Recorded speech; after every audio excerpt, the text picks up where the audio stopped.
নমস্কাৰ আজিৰ এই ভিডিঅ'টোত আমি ডিসকাস কৰিবলৈ লৈছো আপৰ দুটা গুৰুত্বপূৰ্ণ ব্যৱহাৰৰ বিষয়ে যি কেইটা আমি আমাৰ ডেইলি লাইফত সচৰাচৰ প্ৰতি মুহূৰ্ততে ব্যৱহাৰ কৰি থাকিব লগা হয় যদি আপোনালোকে এই ইউজ কেটাৰ বিষয়ে সবিশেষ জানিব বিচাৰে তেতিয়াহলে ভিডিঅ'টো স্কিপ নকৰাকৈ হেখলৈকে চাওক আৰু আপোনালোকে সহজে বুজিব পাৰিব সো আহক এটা টপিকটো ডিসকাস কৰো প্ৰথমে চাও আমি আপ এজ এ প্ৰিপজিশন হিচাপে আমি কেনেদৰে বাক্যত ব্যৱহাৰ কৰিব পাৰো আমি যেতিয়া কোনো এটা বাক্যত এই আপ টু এজ এ প্ৰিপজিশন হিচাপে ব্যৱহাৰ কৰিবলৈ যাম ইয়াৰ অৰ্থ ওলাব কোনোবা মুভ কৰি ওপৰলৈ গৈছে কোনো এটা বস্তু বা কোনোবা এজন ব্যক্তি যেতিয়া মুভ কৰি ওপৰলৈ যাব তেনেকুৱা ক্ষেত্ৰত আমি আপ প্ৰিপজিশন ব্যৱহাৰ কৰো ধৰক আপোনাৰ ঘৰৰ কোনোবা সৰু ল'ৰা ছোৱালী চিৰিৰে বগাই ওপৰ মহললৈ গৈছে তেতিয়া আপুনি ক'ব লাগিব he is going up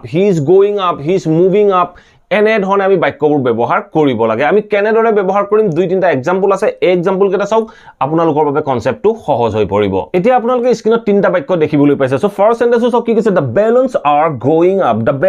going up বেলুনবোৰ ওপৰলৈ গৈ আছে ধৰক বেলুন অলপ ফুলাই আপুনি এৰি দিলে ওপৰলৈ গৈ আছে তেতিয়া আপুনি কৈছে দা বেলুনস আৰ গোইং আপ বেলুনবোৰ ওপৰলৈ গৈ আছে তেনেকুৱা ক্ষেত্ৰত আমি গোইং আপ ব্যৱহাৰ কৰিলো আপ প্ৰিপজিশনটো আমি ব্যৱহাৰ কৰিব লাগিব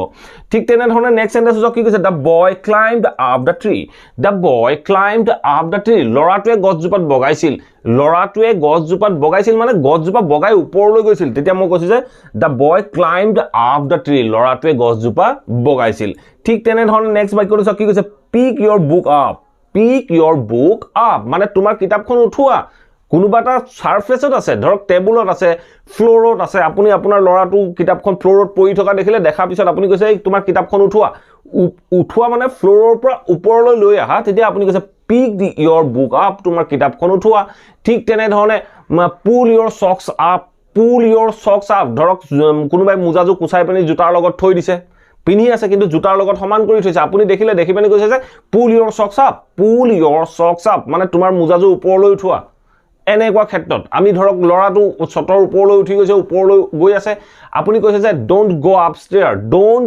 আপষ্টেয়াৰ ওপৰৰ চিৰিলৈ নাযাবা আপষ্টেয়াৰলৈ নাযাবা গতিকে আমি আপ প্ৰিপজিশনটো ব্যৱহাৰ কৰিব লগা হয় এতিয়া আমি চাও আপ ইউজ হোৱা অন্য এটা গুৰুত্বপূৰ্ণ ব্যৱহাৰৰ বিষয়ে আমি আমাৰ ডেইলি লাইফত এনে ধৰণৰ বিভিন্ন বাক্য কৈ থাকো এই পানী গ্লাস খাই শেষ কৰা গাখীৰ গ্লাস খাই পেলোৱা কৰি শেষ কৰি পেলোৱা তেনে ধৰণে আমি যেতিয়া ক'বলৈ যাওঁ তেনেকুৱা ক্ষেত্ৰত আমি ভাৰ্বটোৰ পিছত এই আপটো ব্যৱহাৰ কৰিব লগা হয় ধৰক আপুনি কৈছে যে এই ৰুমটো সাফ কৰি পেলোৱা ৰুমটো মচি পেলোৱা এনে ধৰণে যেতিয়া আমি ক'ব লগা হয় তেনেকুৱা ক্ষেত্ৰত আমি আপ ভাৰ্বটোৰ পিছত ব্যৱহাৰ কৰিব লাগে আমি কেনেদৰে ব্যৱহাৰ কৰিম দুই তিনটা এক্সাম্পলৰ মাধ্যমেৰে ইয়াক বুজিবলৈ যত্ন কৰো এতিয়া আপোনালোকে স্ক্ৰিনত অন্য তিনটা বাক্য দেখিবলৈ পাইছে সো ফাৰ্স্ট সেন্টেন্স কি কৈছে she moved up তাই মানে সাফ কৰি পেলাইছিল কি সাফ কৰি পেলাইছিল she moved up the spilt milk এই বাক্যটো চাওক she moved up the spilt milk with a rag এই বাক্যটো চাওক কি কৈছে she moved up তাই সাফ কৰি পেলাইছিল কি সাফ কৰি পেলাইছিল the spilt milk পৰি যোৱা গাখীৰখিনি with a rag মানে এখন কাপোৰেৰে তাই পৰি যোৱা গাখীৰখিনি সাফ কৰি পেলাইছিল এনে ধৰণে যেতিয়া সাফ কৰি পেলাইছিল বুলি ক'বলৈ যাওঁ তেনেকুৱা ক্ষেত্ৰত আমি ভাৰ্বটোৰ পিছত আপ ব্যৱহাৰ কৰিলো আমি ক'লো যে she moved up তাই সাফ কৰি পেলাইছিল এতিয়া হয়তো আপোনালোকে নিশ্চয় বুজিব পাৰিছে ঠিক তেনে ধৰণে নেক্সট সেন্টেন্স কি কৈছে I have cleaned up my room এই বাক্যটো কি কৈছে I have cleaned up মই সাফ কৰি পেলালো কি সাফ কৰি পেলালো my room মই মোৰ ৰুমটো সাফ কৰি পেলালো বুলি কওঁতে মই বাক্যটো ক'লো I have cleaned up my room যেতিয়া আমি ভাৰ্বৰ পিছত আপ এটা ব্যৱহাৰ কৰি ফ্ৰেজেল ভাৰ্বৰ দৰে আমি ব্যৱহাৰ কৰো ই কি সেন্স বুজাই ই হদাই বুজাব কোনো কামটো কমপ্লিট কৰা হৈ গল তেনেকুৱা ক্ষেত্ৰত মই কৈছো I have cleaned up my room মই মোৰ ৰুমটো সাফ কৰি পেলালো ঠিক তেনে ধৰণে এই বাক্যটো কি কৈছে drink of the glass of milk বাক্যটো কৈছে drink of the glass of milk মানে গাখীৰ গিলাস খাই পেলোৱা মানে এনেকৈ খোৱা যাতে একদম লাষ্ট ড্ৰপটোলৈকে তুমি খাব পাৰা খাই পেলোৱা লাষ্ট ড্ৰপটোলৈকে যাতে খাই পেলোৱা তেনে ধৰণে খোৱা বুলি ক'বলৈ যাওঁতে আমি ক'লো drink of the glass of milk মানে গাখীৰ গ্লাস খাই পেলোৱা এনে ধৰণে আমি বিভিন্ন বাক্য ক'ব পাৰো she ate up the